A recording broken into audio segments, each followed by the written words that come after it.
Olá, Pedro. Olá, Mia. Bem-vindos ao podcast Inspiração para uma Vida Mágica. Hoje, episódio número... 423. 423. O que quer dizer que já houve 422 antes deste. Exatamente. São Muito bom. muitos. São muitos. São muitos. O que é que vamos discutir hoje, Pedro? Hoje vamos discutir três assuntos da atualidade, ou três assuntos que são mais ou menos atuais. Sou eu que vou trazer três temas para nós comentarmos aqui um bocadinho com as nossas habituais perspectivas de desenvolvimento à la IVM, de desenvolvimento pessoal. Vamos falar sobre deputados que roubam malas em aeroportos. Vamos falar sobre figuras públicas que acreditam que errar é muito importante, mas que elas próprias não erram. E vamos falar sobre cisnes negros que fazem anos. Sim. Boa. Sim. Bom resumo. Bom resumo. Portanto, acho que deixou pelo menos curiosidade sobre o que é que vem aí. Parece-me bem. Portanto, eu vou trazer três temas, tu vais comentá-los, eu também vou comentar os teus comentários e acho que vamos ter uma conversa de desenvolvimento pessoal assim bem diversa, onde vamos falar de muita coisa, mas que tem um alinhamento, não é? Espero que sim. Esperas que sim, que tenha. Sim. Tem, que eu sei. Para não sermos incongruentes. Sim. Vamos falar muito sobre congruência, sobre incongruência, vamos falar sobre alinhamento, sobre dissonância cognitiva, certo, sobre previsibilidade e imprevisibilidade. Vai ser uma boa conversa de desenvolvimento pessoal. Preparada? Preparada. Então aí vamos lá. Este é o Inspiração para uma Vida Mágica, podcast de desenvolvimento pessoal, com Micaela Oven e Pedro Vieira. A Mia e o Pedro partilham uma paixão pelo desenvolvimento pessoal e estas são as suas conversas. Relaxa, ouve e inspira-te. Que se faça magia.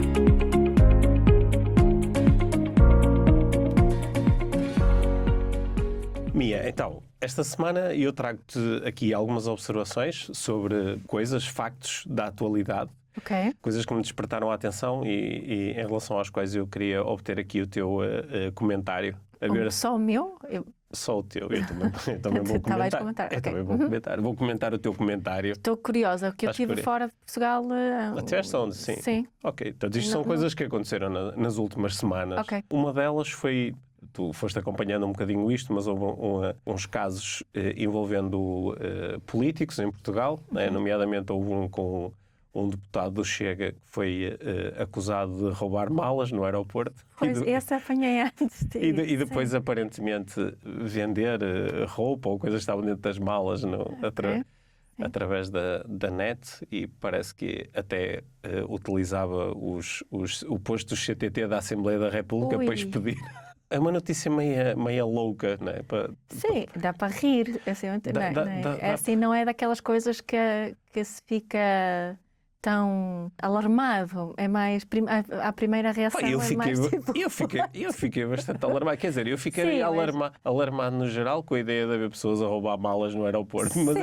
Mas quando ouves que é um deputado... E a forma que aconteceu e usou, não é? Sim, eu fiquei alarmado, não é? Eu percebo o que queres dizer com o alarmado, por exemplo, por comparação com outro caso que foi tornado também público, de uma outra pessoa do Chega, que foi acusado de ter recorrido à prostituição de um menor.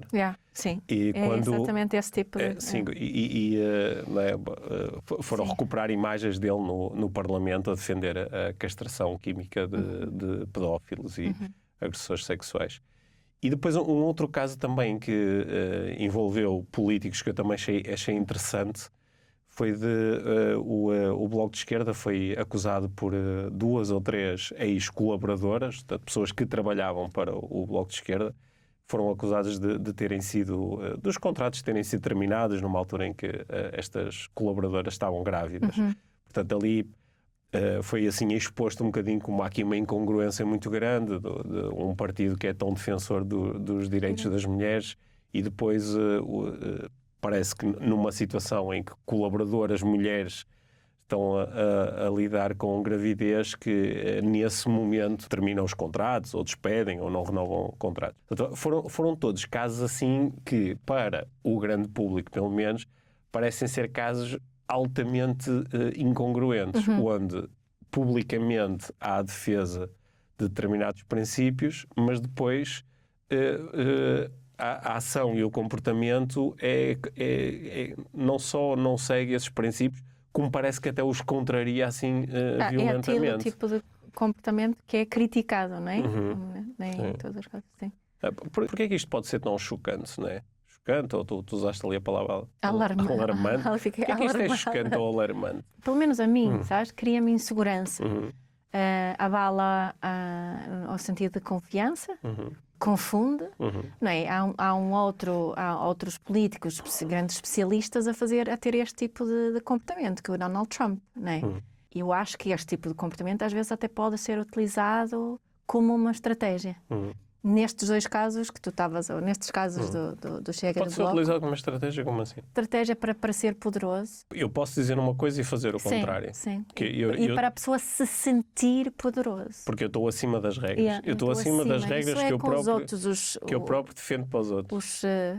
O povo, não é? Sim. Sabes que quando alguém é apanhado numa grande incongruência, que nestes casos até é pública, não é? Porque são pessoas que estão na esfera pública, mas podia ser válido também para quando alguém é apanhado numa grande incongruência, mais na sua esfera privada. Por exemplo, uma pessoa que perante os amigos e os familiares é muito dura sempre que houve uma história, por exemplo, sobre traição, mas que depois se descobre que esta própria pessoa também... Tantas vezes, não só traiu, como traía ao mesmo tempo que estava a formular estes juízos muito duros em relação a outras pessoas, não é? Acontece muito dentro da religião organizada, não é? Dentro da igreja, um padre a ter um certo tipo de discurso e depois vive uma vida totalmente diferente. Tu propuseste aí que isto, sempre que nós descobrimos situações como essas, que isto diminui a nossa... confiança e segurança nas outras pessoas, não é? Portanto, e cria confusão, não é? É uma confusão. Isto mina um bocadinho também o nosso sentido de coesão, não é? Porque a nossa coesão está muito assente em eu poder confiar em ti e tu poderes confiar em mim. Eu acho que o exemplo que tens aí das malas no aeroporto é muito interessante, não é? Porque todos nós viajamos, pelo menos a grande maioria das pessoas já tiveram a experiência de estar à espera uma mala no aeroporto. Passam muitas malas antes de chegar à minha. Se calhar, se eu, por acaso, pegar numa mala, é porque ela é parecida com a minha e vou verificar. Vejo que não é minha mala, deixo outra vez. Aliás, em alguns aeroportos há aquelas sinais a dizer as malas podem estar parecidas, verifica mesmo que é a tua, não é? E, ao mesmo tempo, não está ali alguém a confirmar, tipo, olha, prova-me que esta mala é tua, mas não é? em princípio isso também, esse caso se calhar é um pouco diferente dos outros, porque esse é mesmo difícil de compreender, não é? Acho que é mais fácil compreender, por exemplo, um deputado que, sei lá, aldrava um bocado nas despesas, diz que fez viagens que na realidade não fez para ser reembolsado e ele até pode internamente ter um argumento que diz, eu não ganho dinheiro suficiente para todo o esforço que tem que fazer enquanto deputado, ou ele pode ter uma argumentação qualquer que internamente justifique ele fazer uma coisa que é uma aldrabice. Agora, qual é a justificação para vou roubar umas malas? Mas ele pode ter a mesma justificação, não? Estas pessoas, era um extrinha. Estas pessoas vieram comigo no avião dos Açores e eu estou a representar os Açores, logo tenho direito a levar umas malas. Não sei. Há aqui mais alguma coisa. Sim. Mas eu ia também... Uma das coisas que isto me fez pensar foi que nós às vezes publicamente podemos defender uma coisa e depois sermos incongruentes na prática dessa coisa que estamos a defender porque nós achamos que aquele princípio não se aplica estritamente ao nosso caso, não é? Imagina, por exemplo, alguém que é muito duro com esta história de alguém que trai tem que ser punido e é uma má pessoa e tem que ser julgado para todo sempre. E a própria pessoa tem um comportamento que perante os outros seria mas então tu também traíste. Mas ele vai dizer, não, mas no meu caso era diferente.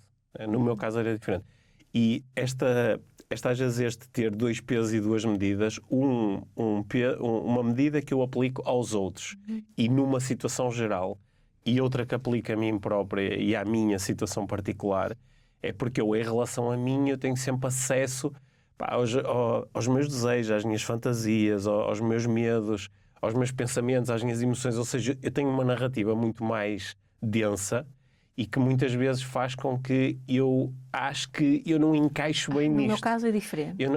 No meu caso é diferente. Sei lá, por exemplo, sou todo crítico das pessoas que fogem aos impostos, mas eu pessoalmente fujo aos impostos, mas e tenho ali uma... Mas só às vezes. Sim, e tenho ali uma história qualquer que diz, no meu caso isto é justificado. No meu caso não é bem fugir aos impostos, não é? Porque tenho aqui mais umas informações. Que aqui sempre assim, uma necessidade de dignidade muito presente. Né? É muito digno estares com esse discurso de moral que ouvimos muitas vezes, não é? Estavas a dizer de não trair e não sei o quê. E depois a justificação, quando eu não faço aquilo que... When I don't practice what I preach, as justificações também estão ali para eu recuperar essa dignidade de alguma forma. Achas que às vezes também é uma forma de eu pôr lá fora um conjunto de ideias que eu próprio não consigo seguir na minha vida e que até podem ocultar aspectos da minha vida em relação aos quais eu, por exemplo, sinto vergonha? Era aí que eu queria... Por exemplo, há alguns casos ao longo dos anos muito conhecidos, por exemplo, de homens que têm um discurso público altamente homofóbico e depois vêm-se a descobrir que são homossexuais. Sim, só que têm tanta dificuldade por causa da forma como cresceram, aquilo que lhes ensinaram e as crenças que adquiriram, têm vergonha de si próprios e então são muito duros publicamente a julgar-se a eles próprios, apesar de não se assumir. Claro. É um pouco complexo. Só que eu acho que todas estas situações, sempre que alguém é apanhado assim numa grande incongruência, eu acho que se gera sempre uma grande oportunidade. Porque eu, pessoalmente, a forma como eu avalio e julgo estas situações, porque acabo sempre por emitir um julgamento em relação à pessoa que é apanhada na incongruência, está muitas vezes mais relacionado com a forma como a pessoa lida com o momento onde a incongruência é exposta do que com a incongruência em certo. si. Né? Embora estamos aqui a falar de coisas diferentes e algumas... Ao nível, sim. Em termos de legalidade. E de valores, expusemos aqui situações muito diferentes. Mas existe sempre... Quando a pessoa é confrontada com... Espera lá, Mia, então tu andaste este tempo todo a falar contra a palmada nas crianças. E agora descobri que dás palmadas... A tua filha escreveu um livro. Escreveu um livro a dizer que levava palmadas regularmente, não é? Que esse momento em que tu és confrontada com isto não apaga a incongruência, mas cria uma oportunidade de tu seres congruente agora. E de recuperar a confiança, né? que se perde naquela... Isso, e que eu reflito muitas vezes sobre isso. E é algo que... Não, porque tu utilizaste aqui exemplos que estão na praça pública, mas estes, lá está, não é? Todos nós temos exemplos mais ou menos parecidos, não é? Em que fizemos algo que na realidade isto é contra daquilo que a pessoa que é toda contra o tabaco, mas depois fuma às escondidas. Certo, por exemplo. Estava aqui a tentar lembrar-me de mais exemplos. Olha, casos que foram muito expostos com influências, por exemplo, pessoas que enquanto influências são todas vegan, mas depois aparentemente vão comer sushi ou vão ao rodízio. Sim, né, eu até estava a pensar, encontrava assim um exemplo pessoal eu acho muito importante reciclarmos. E procuro reciclar. E há momentos de preguiça em que eu escolho deitar uma coisa fora num papel, no lixo normal, porque não há reciclagem, um sítio para reciclar papel naquele momento, em vez de pôr no bolso e pôr noutro lugar, eu posso pôr no lixo normal. Isso é um pequeno exemplo desse tipo de incongruências, mas o que é que eu acho que é... Sim, mas tu não andas na praça pública a dizer se alguém deitar um papel no lixo normal devia ser... Não, mas tenho chateado os nossos filhos, que é importante, quando eu vejo que há papel no lixo normal, eu chateio-os para porem no lixo. Isso eu faço, não é? É um exemplo. Portanto, o que é o mais... Como é que nós saímos destas situações? Que eu acho que é impossível vivermos uma vida sem qualquer tipo de incongruências desse género. Mas era de nós, não é? Passa pela honestidade, peça para, pois, eu fiz isso e é uma palermice e não é isto em que eu acredito e eu fiz. E, sinceramente, utilizando aqui o meu exemplo, porque é que eu fiz aquilo? Porque estava preguiçosa, não é? E eu gostava de ver mais isso. Também, muitas vezes falámos aqui em relacionamentos, eu tenho falado muito com várias das minhas clientes em acompanhamentos individuais sobre isso, que nós tendemos a estar sempre a justificar-nos. Sim, ou às vezes fazemos double down, não é? Tu também? Não, double down que é eu fui apanhado numa incongruência, que muitas vezes o apanhar em incongruência estou apanhado numa desonestidade ou numa mentira, mas então vou duplicar a mentira. Quer dizer, não, isso não aconteceu, isso não é... Em lugar de assumir responsabilidade e enfrentar as consequências. Claro que eu consigo mais ou menos pôr no lugar de alguém que diz, mas assumir esta consequência agora, por exemplo, é ir 5 anos para a cadeia. Não é? Então eu prefiro mentir do que enfrentar essa consequência. Só que muitas vezes é a incapacidade de recriar a nossa congruência. Não é? E é tão bom nós recuperarmos a nossa congruência quando ela fica assim exposta e nós próprios percebemos que não estou a ser congruente. Não é? Olha, outro caso das últimas semanas. A CNN Portugal lançou um programa novo de entrevistas e a primeira pessoa entrevistada foi a Cristina Ferreira. Por acaso foi engraçado que eu perguntei-te, Mia, a CNN Portugal lançou um programa de entrevistas, adivinha quem foi a primeira pessoa que entrevistar? E tu, sem saberes, deste a Cristina Ferreira. Sim, claro. Porque assim, é um bocado maluco, não é? A pessoa que é dona do canal é a primeira a ser entrevistada. Parece uma coisa assim meio autocentrada, mas pronto.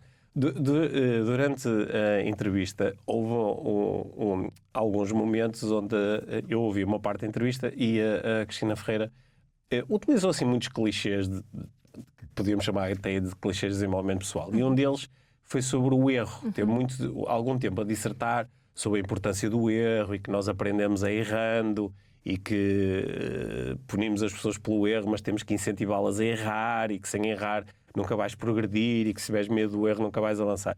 E depois o jornalista, de uma forma assim até meio inocente e que fez bastante sentido, naquele momento perguntou, ok, então Cristina, então no teu caso, qual foi assim um grande erro? Pergunta óbvia depois desse Qual foi um grande erro que tu cometeste? E foi muito engraçado aquilo que aconteceu naquele momento, porque aconteceu ali tipo uma dissonância cognitiva. Porquê? O que era mais lógico nesse momento era dizer, então, eu disse que tu precisas do erro para aprender e para progredir. Se eu acho que sou uma pessoa que aprendi e progredi imenso, então logicamente devo ter cometido muitos erros. Foram esses erros que me permitiram chegar aqui.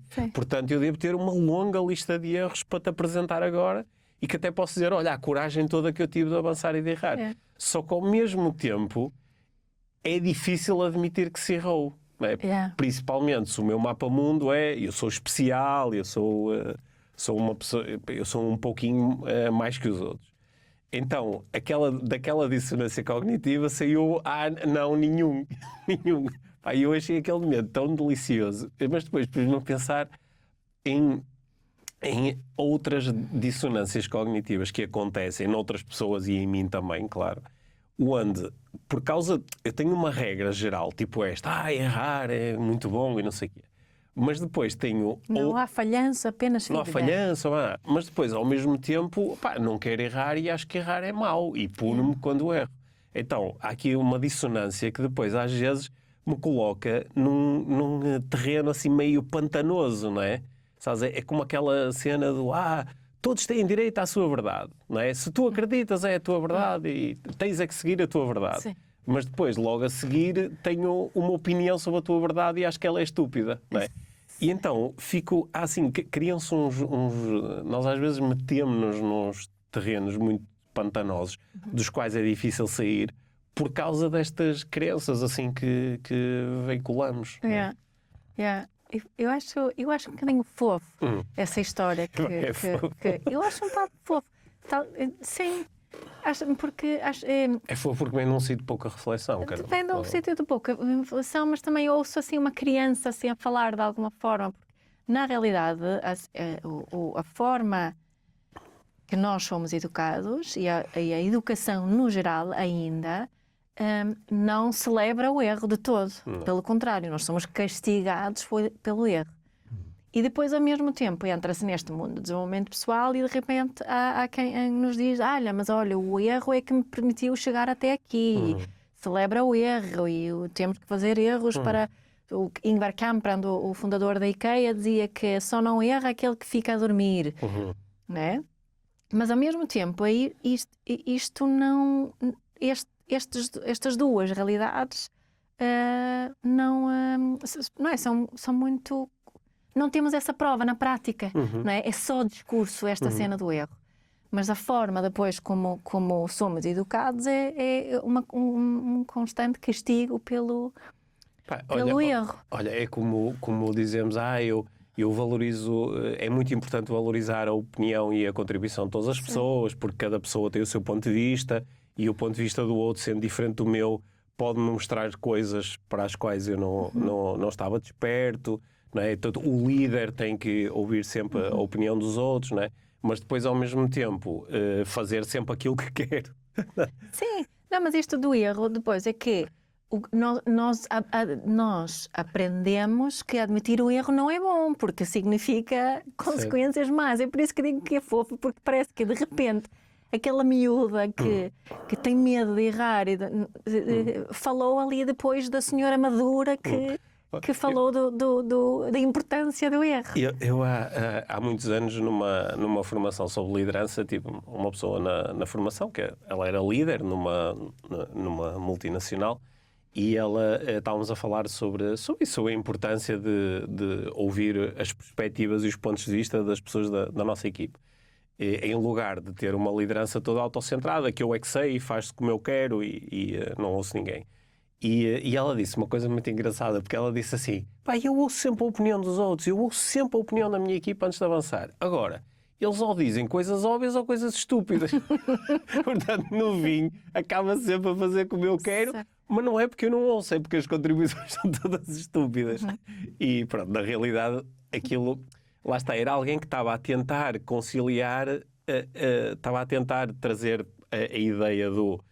tal como essa do erro, a ideia do escutar, da liderança participativa, em que todos têm o seu espaço, mas ao mesmo tempo a viver uma regra superior que é: eu é que sei, eu é que tenho razão, a minha opinião é melhor. Muitas vezes isso na parentalidade também, não é? Que alguém que procura uma atitude um bocadinho diferente da sua parentalidade, mas acaba por dizer a mesma coisa: sim, eu sou os meus filhos, eu é que mando, basicamente. Portanto, aqui eu trazer este tema era mais aqui um despertar das nossas dissonâncias cognitivas, que é quando nós acreditamos em duas coisas que são aparentemente inconciliáveis, a não ser que vamos refletir sobre elas e conseguir integrá-las, mas sustemos essas duas coisas sem aparentemente percebermos que elas não estão a bater certo, não é? Que não dá para dizer que ouço a opinião dos outros ao mesmo tempo que não ouço, não é? Da mesma forma que não dá para dizer que o erro é muito importante e há que avançar e errar, porque só assim é que progredimos. Agora, mas depois dizer que mas eu progredi sem cometer erros, não é? E que quando percebemos essas dissonâncias cognitivas, em vez de nos enterrarmos, que agora vamos ali contar uma grande história para mostrar porque é que não sei o quê, ou fazermos de conta, olha que engraçado, por um lado, isto faz sentido para mim, mas ao mesmo tempo é difícil para mim viver isto, não é? Certo, e começar aí essa investigação. Não é a mesma coisa que a tal honestidade que falámos há bocadinho, não é? Sim, as duas coisas estão ligadas, que tem sempre a ver com uma honestidade mais voltada para dentro, não é? Sim, mas existe há tanto, não só voltada para dentro, mas poder haver esta honestidade uns com os outros, não é? Admitirmos quando, olha, aquilo que eu fiz, não, por alguma razão estava-me a lembrar aqui de um dos exemplos, um dos nossos filhos foi acusado de ter feito alguma coisa que não tinha feito. E a professora não acreditava na palavra dele. No dia seguinte, entretanto, o amigo que tinha feito a coisa pela qual... Chegou-se à frente. E não houve nenhuma... como é que se diz? Nenhuma reparação. Nem para connosco, que fomos informados também sobre a falha do nosso filho, a suposta coisa que ele tinha feito, que ele não fez. Não houve nenhum contacto connosco a dizer, olha, afinal, peço desculpa, enganei-me. Quando, ao mesmo tempo, ali naquela situação, estava-se a promover essa honestidade. Isto não é uma coisa assim muito fácil para ti, Mia, pois não? Ou dizer, enganei-me. Não,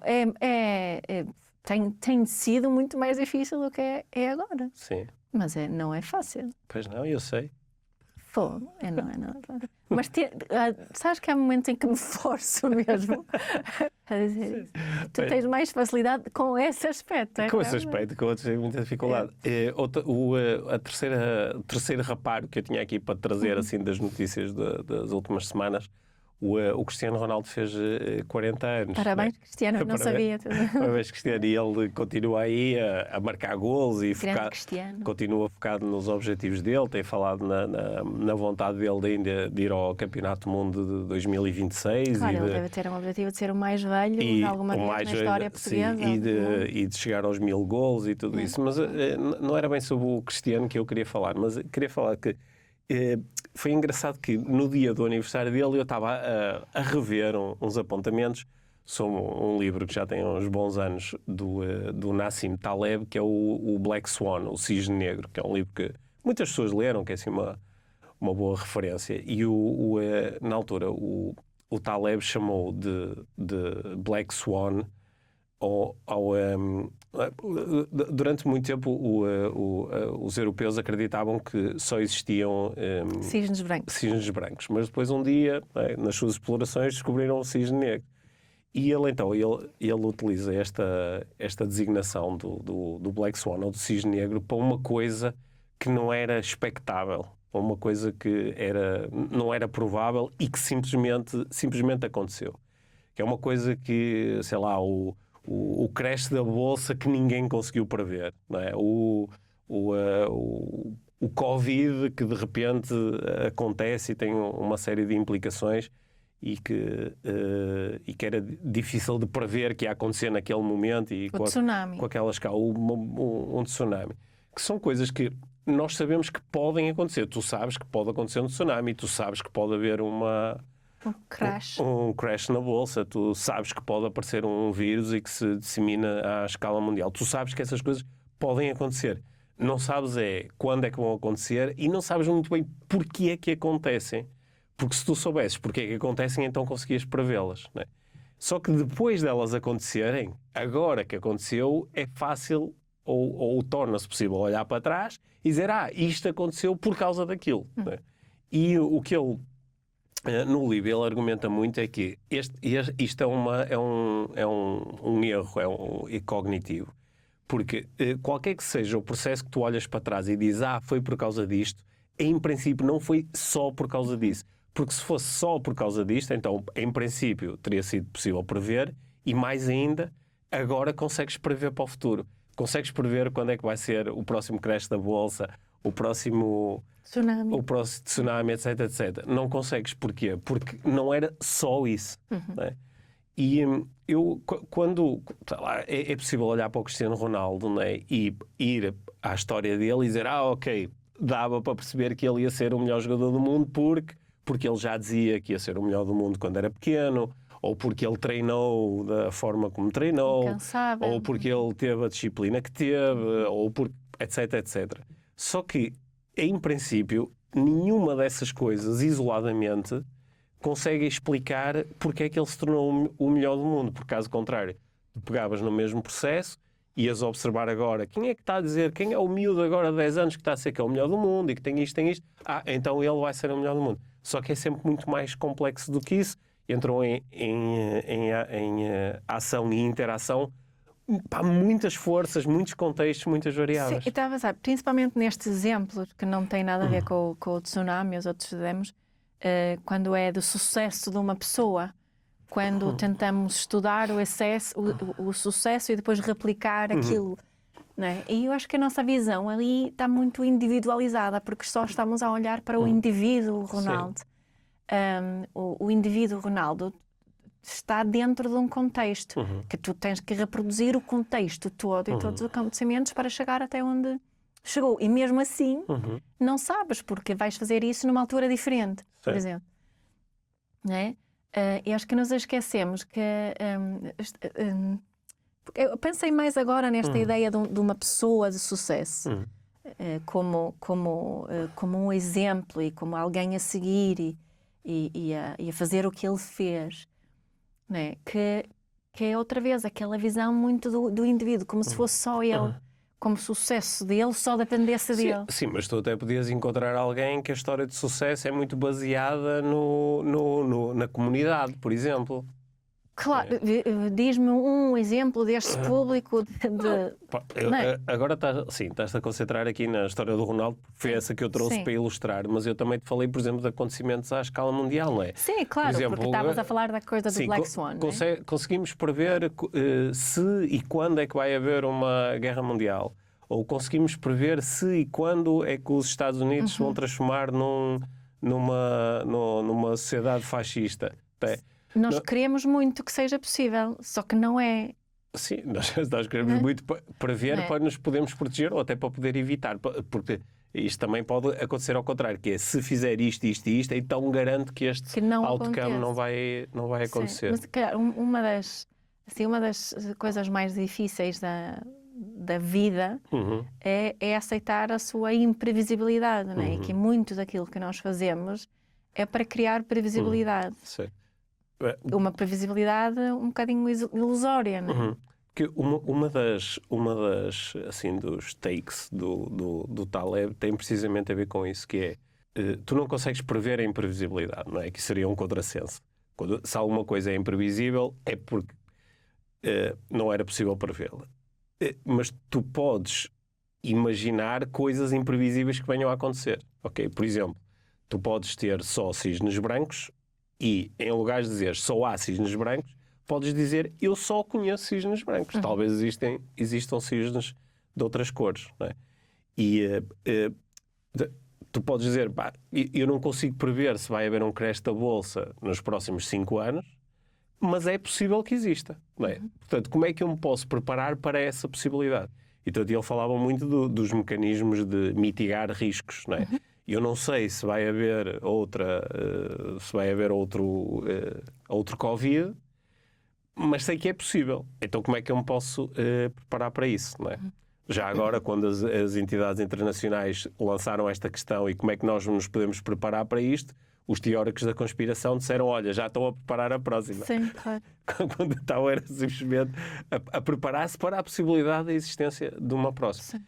E quando nós trazemos isto para a nossa vida pessoal, seria o equivalente a dizer, eu não consigo prever se eu vou ser o número 1 do mundo como o Ronaldo foi, mas eu consigo preparar-me para essa possibilidade, fazendo coisas que, estudando o passado, eu acho que aumentam a probabilidade, mas como eu sei que chegar a um resultado extremo como esse vai ser sempre a conjugação de muitas coisas que são difíceis de prever, eu posso me preparar também para aquilo que até é mais provável é que isso não aconteça. Não é? Portanto, eu posso, sem jogar o jogo de vai ser assim porque eu digo que é assim, ou vai acontecer no futuro, não é? Se aconteceu no passado com a Bitcoin, então agora... isso não dá para prever, não é? Quantas pessoas no mundo é que conseguiram prever o sucesso da Bitcoin? Não é? Especificamente a forma que aconteceu, no momento em que aconteceu. Então, eu posso... No fundo, é ter aqui uma aceitação extrema de que a imprevisibilidade existe. E que eu não posso prever a imprevisibilidade, mas posso criar espaço para a imprevisibilidade. E eu acho que isso é um belo exercício de desenvolvimento pessoal, porque tem muito a ver também com... Pronto, agora pondo de lado um pouco esta ideia de vou ser o melhor do mundo, mas pensando a nossa vida... nós não conseguimos prever que certas coisas vão acontecer. Nós nem conseguimos prever muito bem se uma relação amorosa vai funcionar, não é? Não, claro. Não é? Porque, aliás, se conseguíssemos prever isso, não havia tanta dificuldade em ter boas relações amorosas. Estive agora na Suécia a ver, em casa da minha irmã, Love is Blind Brazil, há uns episódios, e estava a pensar nisto agora porque qual é o meu principal...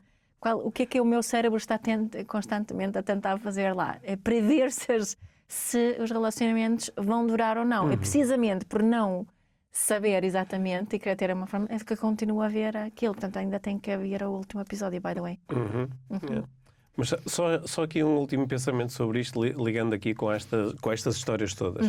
É que uma coisa interessante que a investigação nos tem mostrado é que quanto mais eu acredito que consigo prever certas coisas, menor a minha capacidade de me preparar para a imprevisibilidade. Ou outros cenários. Sim, precisamente porque eu acho que, não é?